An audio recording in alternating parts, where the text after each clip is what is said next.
ମୁଁ ଅଭୟ କୁମାର ମୋର YouTube channel ମାଧ୍ୟମରେ ସମସ୍ତଙ୍କୁ ସ୍ୱାଗତ ଜଣାଉଛି। ତ ଓଡ଼ିଶା ପବ୍ଲିକ୍ ସର୍ଭିସ୍ କମିଶନ୍ ବା OPS ତରଫରୁ ଏକ ନ୍ୟୁଜ୍ଟି ଆସିଛି ବା ଅପଡ଼େଟ୍ସ ଆସିଛି। ତ ଏ ଅପଡ଼େଟ୍ସରେ କ'ଣ ଅଛି ଚାଲନ୍ତୁ ଆମେ ଦେଖିବା। ତ ଏ ଭିଡ଼ିଓଟି ସମ୍ପୂର୍ଣ୍ଣ ଦେଖନ୍ତୁ, ଲାଇକ୍ ସବସ୍କ୍ରାଇବ୍ ସେୟାର କରନ୍ତୁ। ତେବେ ଦେଖନ୍ତୁ ଏଠି ସ୍ପଷ୍ଟ ଲେଖା ହେଇଛି ଯେ ଓଡ଼ିଶା ପବ୍ଲିକ୍ ସର୍ଭିସ୍ କମିଶନ୍ ଏବଂ ଡେଟ୍ଟି ଅଛି 7/10/2023 ଅର୍ଥାତ୍ ଅକ୍ଟୋବର ମାସ 7 ତାରିଖ। ରିସେଣ୍ଟଲି ନୋଟିସ୍ଟି ଅଛି। ତ ଏର ବିଷୟ ରହିଛି କ'ଣ ନା recruitment to the post of lecturers in 13 different disciplines under OT and TS cadre. Advertisement number ରହିଛି 1/2023-24। ତ जो 13टा डिफरेंट डिसिप्लिनरे जो रिक्रुटमेंट आसला OPSC 21 दिन पूर्व गोटे रिक्रुटमेंट न्यूज़टी आसला OPSC मुझे वीडियो प्रोवाइड करछि। तो ये जो न्यूज़टी तार ऊपर अच्छी तेज संपूर्ण चलते पढ़ा कौन अच्छी। तो OPSC जो लेक्चरशिप आसला तो तार ऊपर ही इनफॉरमेशन अच्छी। तेज चलते पढ़ा कौन ये स्पष्ट लिखाई आम देखा जे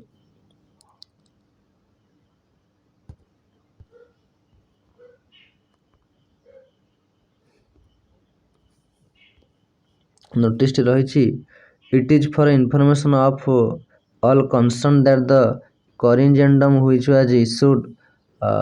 नोटिस नंबर टे रही डेटर मध्य रही 5/10/2023 आसला is hereby withdrawn due to inadvertent error in the number of advertise vacancies. तो ये स्पष्ट लिखा है जे OPS तरफ जो लेक्चरशिप नियुक्ति आसला तो यार किछि त्रुटि पाई आकु विड्रॉ करा जायछि बा उठै निया जायछि। तो एठी स्पष्ट देखिपान जे लिखाई देखंतु it is for information of all concern that the corrigendum which was issued. Notice number रही तो इज हियर बाय विड्रॉन अर्थात एको उठै दिया जायछि। तो जो एडवर्टाइजमेंट आसला लेक्चरशिप रिक्रुटमेंट OPS तरफ सेटा उठै जायछि। तो कौन पाई उठे दिए लिखाई जे inadvertent error in the number of advertise vacancies. तो क्यों थे कौन के पदवी रही तार किसी त्रुटि रही नोटिफिकेशन में। तो से डिपार्टमेंट उठे देछि। एवं आउ गोटे कथा लिखी the recruitment will proceed with the advertised vacancy. Eighty रही 224 पोस्ट आज प्रेस्क्राइब्ड इन पारा 2 ऑफ द एडवर्टाइजमेंट मध्य रही।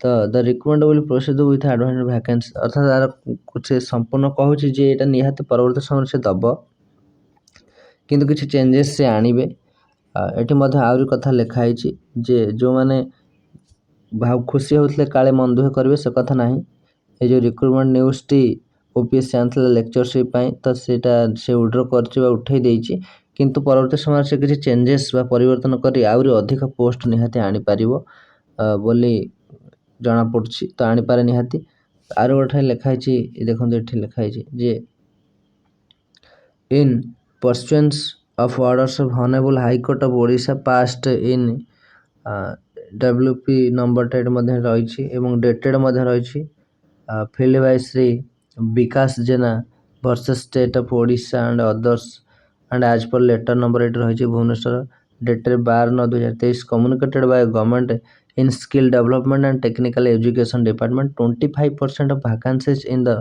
respective disciplines so reflected in the advertisement in 56 post বা 56 post out of 224 post shall not be filled up without leave of the court।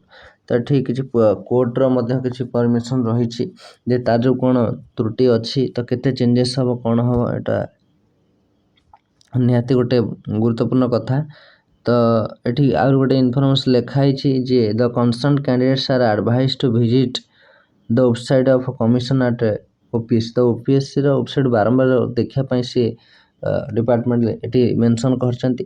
तो किसी मन दुख करिवार ना। तो जो मैंने OPS लेक्चरशिप प्रिपेयर करछंती निहाती करंतु किछि ना ये लिखाई बास केवल एतिकी जे जो नोटिफिकेशन टी आसला OPS तरफ तो से किसी त्रुटि रही कौन केते पदवी रही त्रुटि थिला।